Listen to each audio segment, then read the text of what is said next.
Muchas gracias por volver a tiempo, almorzaron rico, yo también. Nos lleva media hora por delante esta presentación y espero que no suene ni paradójica ni desubicada, porque esta es una presentación que pretende hablar de digital banking y entendemos que solo el 40% de los asistentes provienen de bancos. Entonces el objetivo era hacer una presentación que pudiera explicar varios de los conceptos detrás de digital banking y de cómo eso impacta también al resto del ecosistema o el resto de la economía. Por eso, aunque no formen parte de una entidad financiera, van a ver que les va a resultar igualmente interesante. Tengo 20 años de industria, 18 años en seguridad, 6 años en transformación digital. Yo lo pienso como seguridad para la transformación digital y no hay una contradicción de que cargue responsabilidad en dos unidades de negocio, la de API Management y la de seguridad.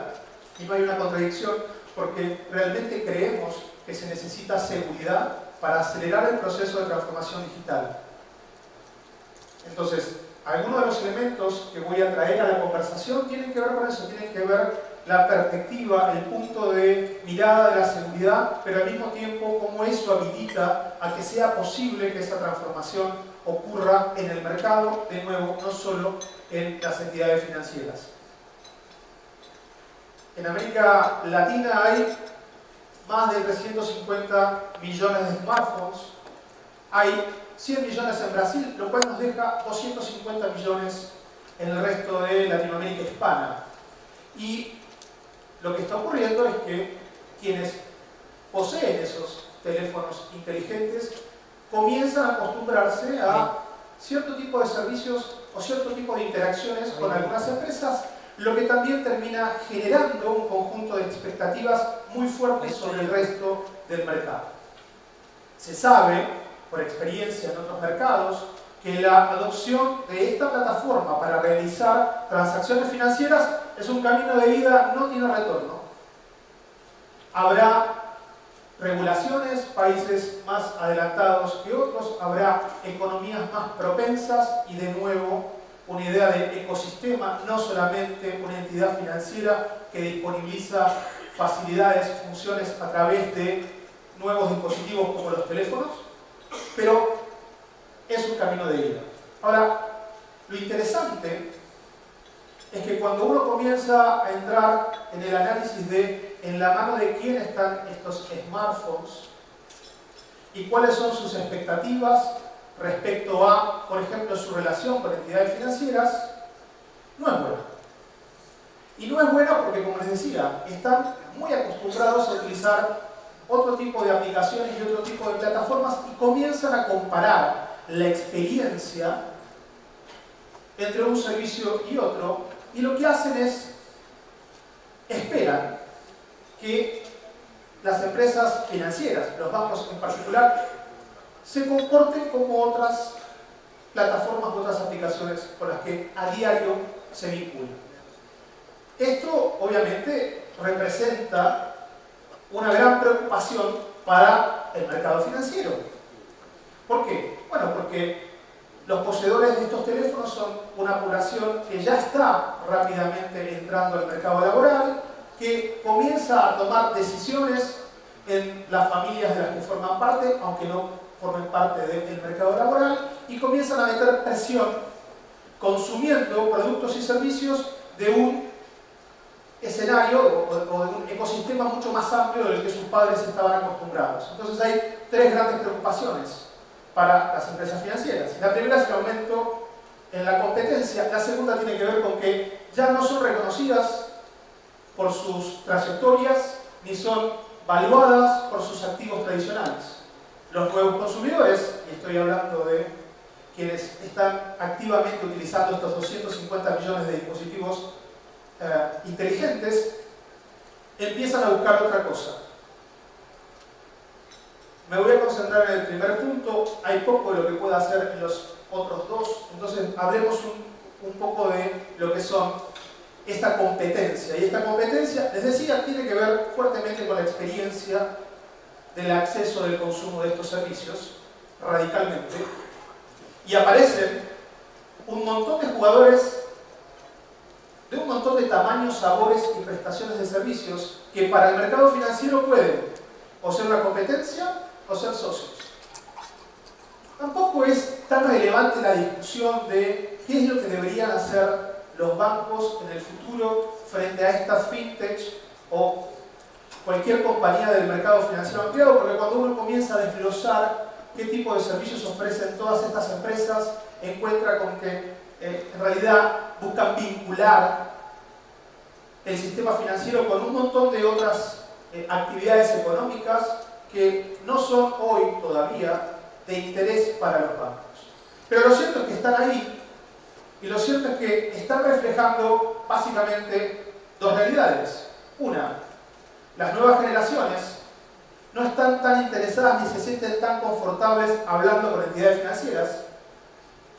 Y por otro lado, hay algunas de estas fintech que cada tanto dan el batacazo. ¿Sí? Alibaba quiso salir a competir en el mercado financiero y a los pocos años terminó constituyéndose como una de las entidades financieras mejor valuadas de todo el planeta. Entonces, suponer que una fintech, porque surge de un conjunto de adolescentes que están interesados en la disrupción y en proponer algo sin un conocimiento del mercado tradicional, no va a llegar a ningún lado, es peligroso. De nuevo, no estoy diciendo qué es lo que tienen que hacer o no los bancos frente a estas iniciativas, lo que estoy diciendo es que está ocurriendo. Y está ocurriendo porque hay una demanda.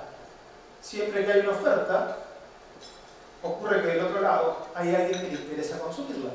Entonces, tengamos presente esto porque tiene que ver con lo que puede ocurrir el día de mañana y cuál es el tipo de lectura que nosotros estamos haciendo de esto. Y por supuesto hay regulaciones. Y estas regulaciones a veces favorecen a los bancos, a veces los perjudican.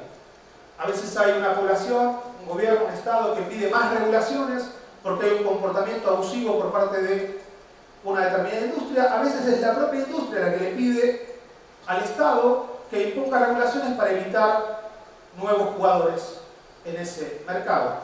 Y la verdad, la realidad de Latinoamérica todavía es dispar, ¿no? Hay países muy avanzados en sus regulaciones y otros que todavía están evaluándolas, pero no es casual que se esté mirando con mucha atención lo que ocurre en otros mercados, llámese Europa o llámese Estados Unidos.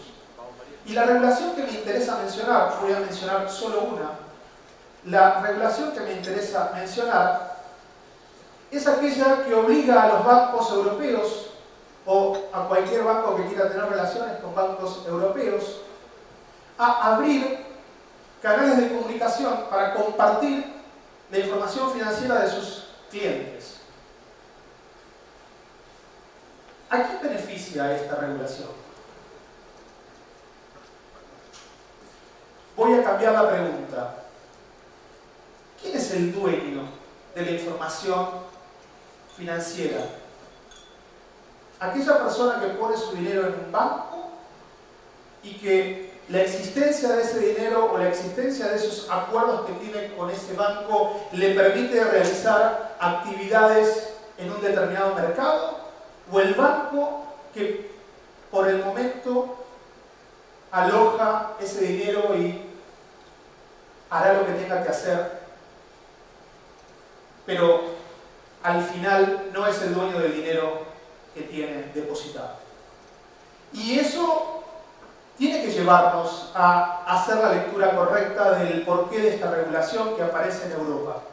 Esta regulación aparece en Europa porque hay una presión del mercado que ve en los bancos una posición dominante y abusiva que impide el ingreso de nuevas empresas que quieren proveer servicios y se encuentran imposibilitadas de proveerlos precisamente porque los bancos no tienen abiertos esos canales de comunicación, esas APIs financieras que me permiten a mí tomar información. Claramente, esta es una regulación que está a favor del consumidor que quiere productos que hoy los bancos no están ofreciendo. Y de nuevo, no tiene nada que ver con la decisión que van a tomar los bancos el día de mañana. Tiene que ver con que a partir de esta regulación, el mercado financiero europeo se vio obligado a abrir un canal de comunicación a terceros. En el año 2012 nace una organización en Europa que se llama Open Data, Open Data Institute, 2012. ¿Okay? 2012. Desde entonces está haciendo lobby para que aparezca esta regulación en el mercado común europeo. Logra que la regulación se apruebe. A partir de este año, los bancos europeos están obligados a tener estas APIs de consulta abiertas. Open Banking no es Digital Banking. Open Banking es solo la obligación que tienen los bancos de abrir canales de comunicación. Nunca dijeron que tienen que ser gratis, nunca dijeron que tienen que ser libres, pero tienen que estar abiertos. ¿Okay? Tim es el creador de la Internet. La primera comunicación que ocurrió entre un cliente y un servidor utilizando HTTP como protocolo ocurrió en el año 89. 5 años más tarde se crea la World Wide Web, en el año 94. Revolucionó el mundo, definitivamente. Internet hizo de este mundo algo inimaginado hace 30 años. En el año 2018, los bancos en Europa están obligados a abrir sus canales de comunicación y Tim afirma, fundador de este Instituto de Datos Abiertos, fundado en Reino Unido, a partir de 2 universidades de tecnología y 2 universidades de negocios, afirma que esto es un punto de inflexión en la forma en la que el mundo se relaciona.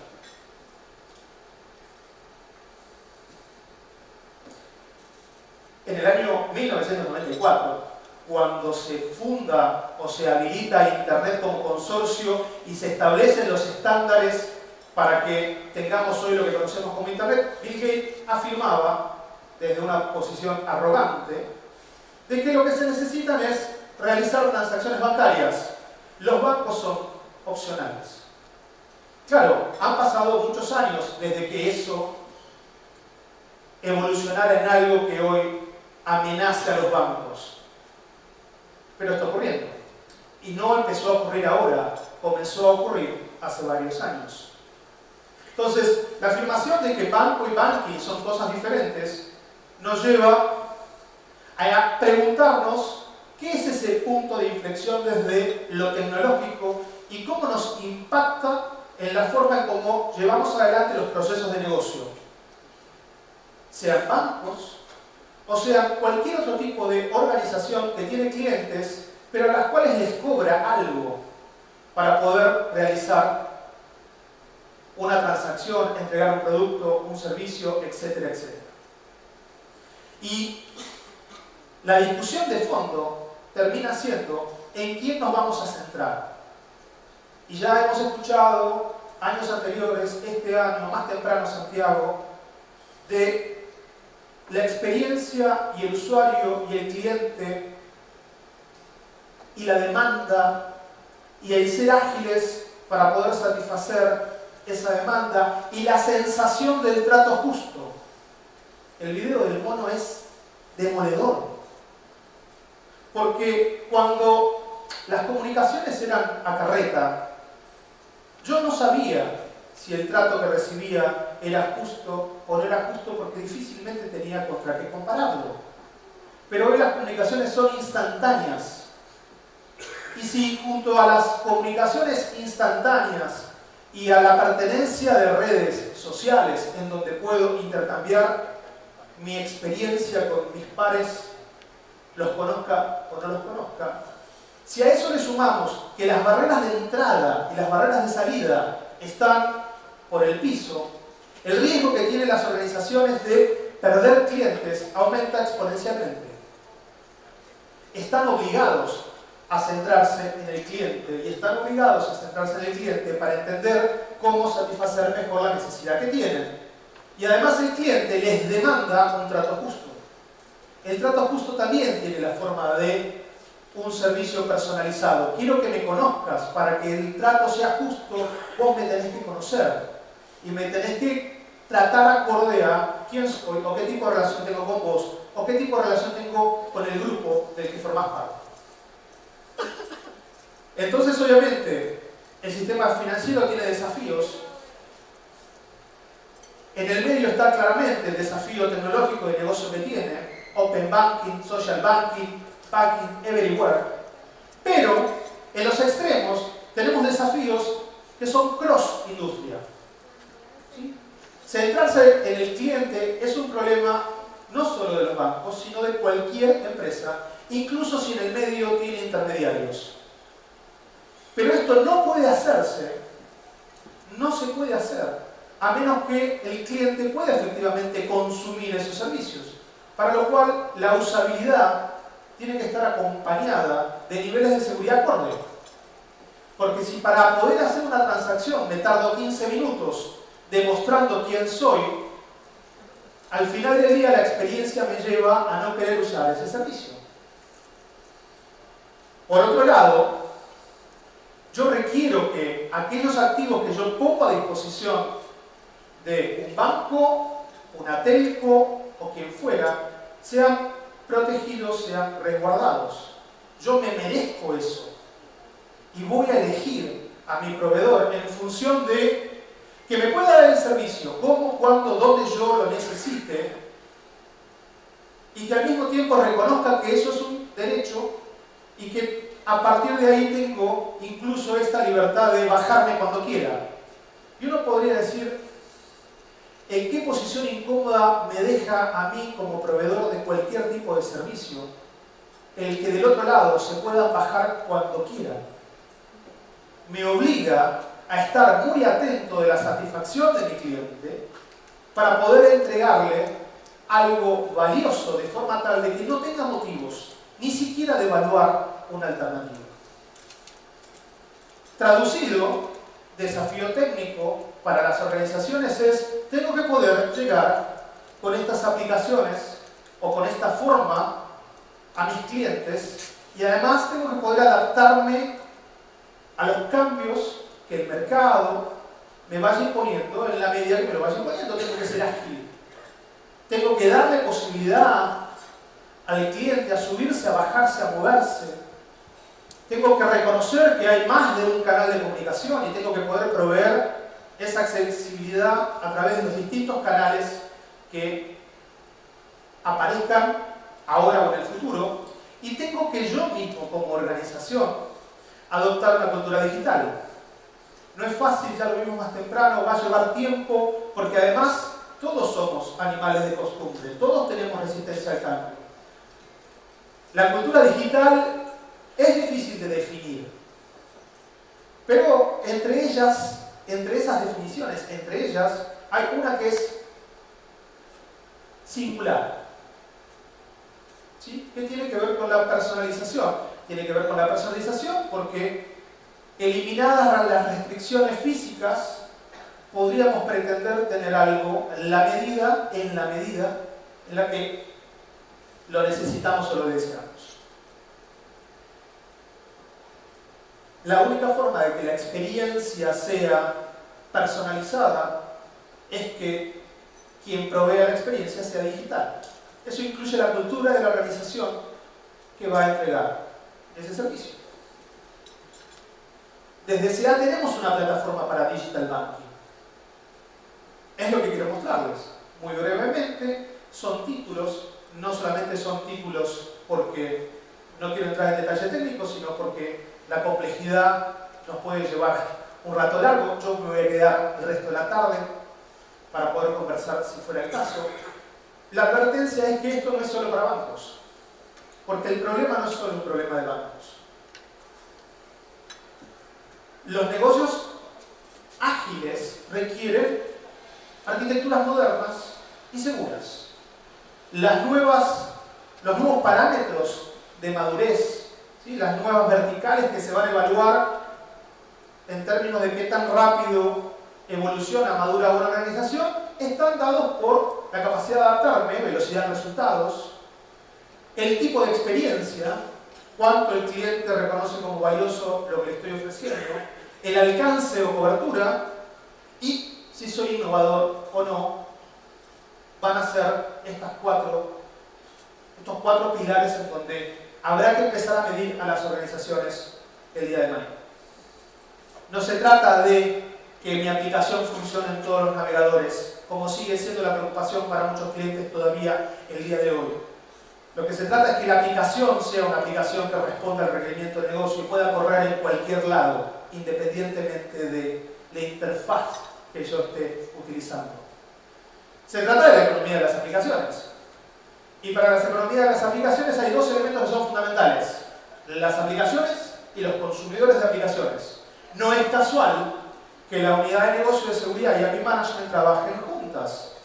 Porque si hasta ahora discutíamos de las identidades como un abstracto o lo más concreto en los empleados de una organización, ahora estoy obligado a hacer un gobierno de las identidades de mis clientes para poder entregarles una experiencia, para poder reconocerlos, para que se sientan reconocidos y para poder realmente cobrarles, si quieren, en la medida que se suben o se bajan de los servicios que les voy a proveer. Y entonces va a haber omnicanalidad, va a haber desarrollo fuera de mi organización, va a haber terceros conformando ecosistemas, va a haber sistemas en cloud. Y todo esto requiere una comunicación. Esas comunicaciones hoy se hacen a través de APIs, cosas de las cuales no se hablaban, pero que existieron toda la vida. Toda la vida existieron APIs. Toda la vida los sistemas hablaron entre sí. No es nuevo para la gente dura de sistemas o de backend, pero ¿qué pasa cuando el negocio empieza a hablar de APIs? ¿Qué pasa cuando el negocio empieza a decir, se me ocurrió una idea, la idea implica disponibilizar, establecer una relación con un socio de negocios, necesariamente trasciendo el data center y tengo que empezar a conectar o conectarme con terceros? Entonces, ¿qué constituye las economías de las aplicaciones? Lo mismo que lo constituyeron siempre: sus sistemas core, los servicios, las aplicaciones, pero ahora de cara a ampliar esta frontera y llegar hasta el cliente final o hasta un socio de negocios. Entonces, la propuesta no es nueva, pero lo que se hace es explícita, es encontrar la forma de gobernar esas interfaces, entender que son una plataforma en donde los diferentes elementos que constituyen las aplicaciones puedan comunicarse y habilitarse. Ahora, ¿qué es lo que cambió? Lo que cambió es que si yo necesito empezar a abrirme hacia afuera, tengo que resolver cuestiones de seguridad.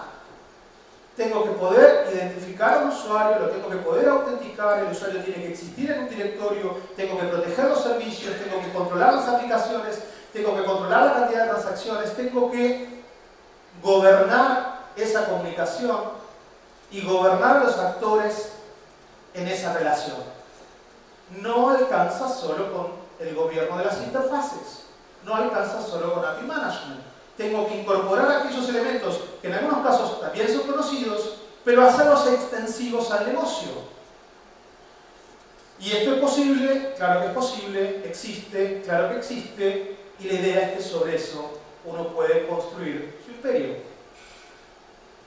Yo utilizo periódicamente el término desacoplar. Desacoplemos las aplicaciones, entendamos el proceso de negocio en términos de los elementos que van a constituir o soportar el proceso de negocio, dónde están las dependencias, qué puedo romper y qué puedo romper para reutilizar. Y para reutilizar en los términos de ganar agilidad, ahí donde puedo o necesito o quiero desarrollo ágil y nuevas aplicaciones y nuevas ofertas de servicios, sin tocar o tocando lo menos posible lo que tengo hacia atrás. Desacoplar. Tenemos conversaciones con clientes a lo largo de toda la región. Hay iniciativas que son claras. Algunas iniciativas son exclusivas de los bancos, otras iniciativas son comunes a la industria.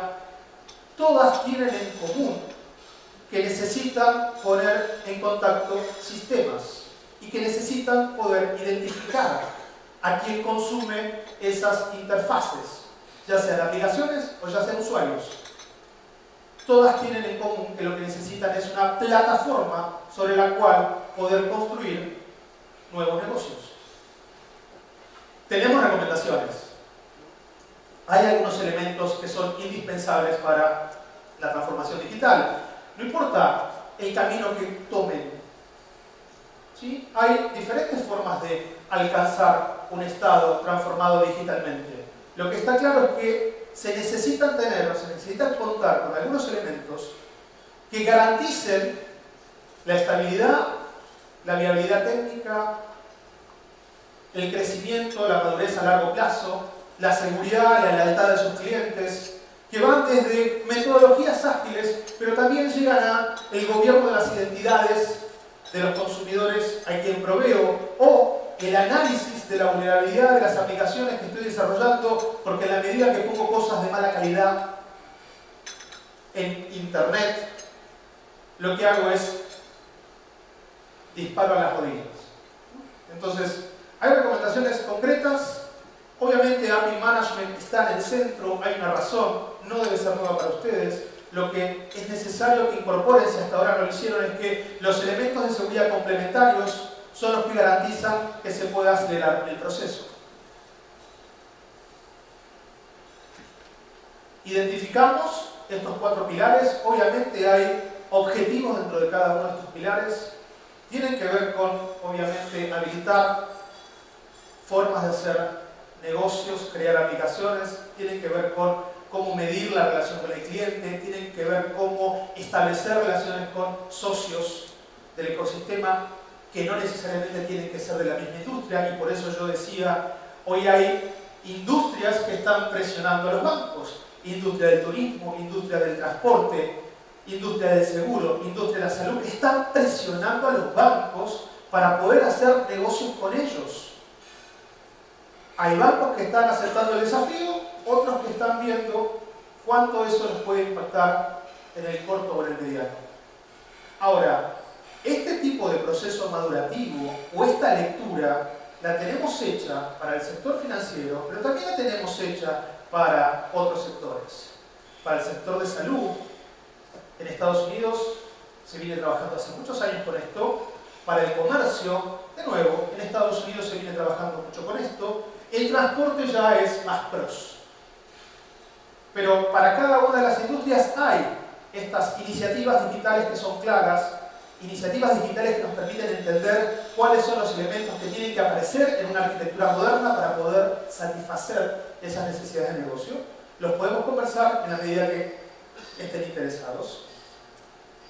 Y además, tenemos un reconocimiento de los analistas y de clientes en términos de ya resultados probados.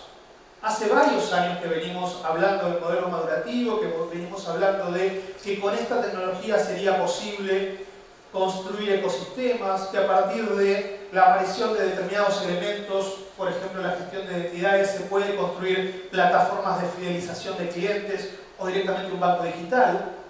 La provocación es esta, ¿no? ¿Se puede montar un banco digital desde cero? Sí. ¿Se puede adaptar un banco real tradicional para que opere como un banco digital? Es difícil también. La industria, los analistas nos reconocen en los diferentes elementos que constituyen la propuesta. ¿Sí? Gestión de identidades, gestión de accesos, gobierno de APIs, directorio, monitoreo. Somos líderes en todos los cuadrantes. Y además tenemos esta posibilidad de hacer que las tecnologías trabajen juntas. Les agradezco por el tiempo, espero que estas reflexiones les hayan sido útiles. Me quedo por acá. Muchas gracias.